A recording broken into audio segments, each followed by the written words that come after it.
Welcome to Siddhartha 365.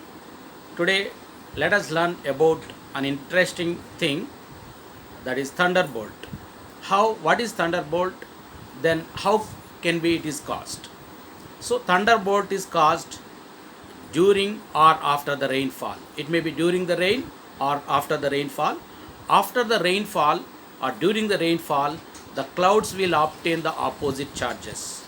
So, whenever the clouds are moving due to the drastic atmospheric changes that have been taking place, then the clouds will obtain the opposite charge of the earth. Earth is neither positive nor negative by charge. Earth is neutral charge. Suppose if a positive charge is connected to the earth, then the electrons will flow from earth to the plate. Therefore, the positive plate is neutralized. Otherwise, if the negative plate is connected to the earth, then the electrons will flow from plate to the earth. Now, the plate is neutralized. This second time, earth is taking the electrons, whereas the first time it was giving the electrons. So, earth may give the electrons or take the electrons. On the whole, it is considered to be neutral by charge. But whenever the clouds are moving, sometimes the clouds will obtain the charge. When two different charges will be obtained by two different clouds. Suppose if two clouds will obtain the opposite charges, there will be attraction force between the dissimilar charges. Suppose positive and negative charge, there will be attraction force. So whenever two clouds will obtain the opposite charges, they attract with one each other. So there is an attraction force between dissimilar charges.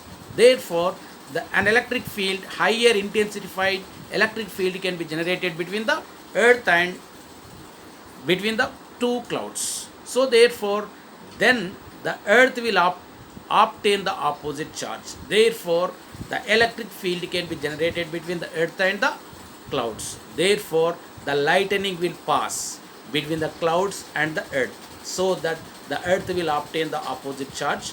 Whenever the lightning is reflected from the earth back to the clouds, now higher intensified electric field can be generated between the clouds and the earth. So this is known as the thunderbolt. Now during the thunderbolt, the voltage, the potential difference between the clouds, the electric field generated will be around in the order of 10,000 volts. Therefore, if any living beings, including human beings or animal beings or plant beings, are there, they lose their lives during this. So this is known as thunderbolt. And whenever the current is passing between the clouds and the earth, large sound can be generated, and the intensity of sound will be around 120 decibels. So this is known as thunderbolt, which can cause even the lives of the living beings. Okay, if you are interested in this video, just like it, share it and subscribe it. Okay, thank you.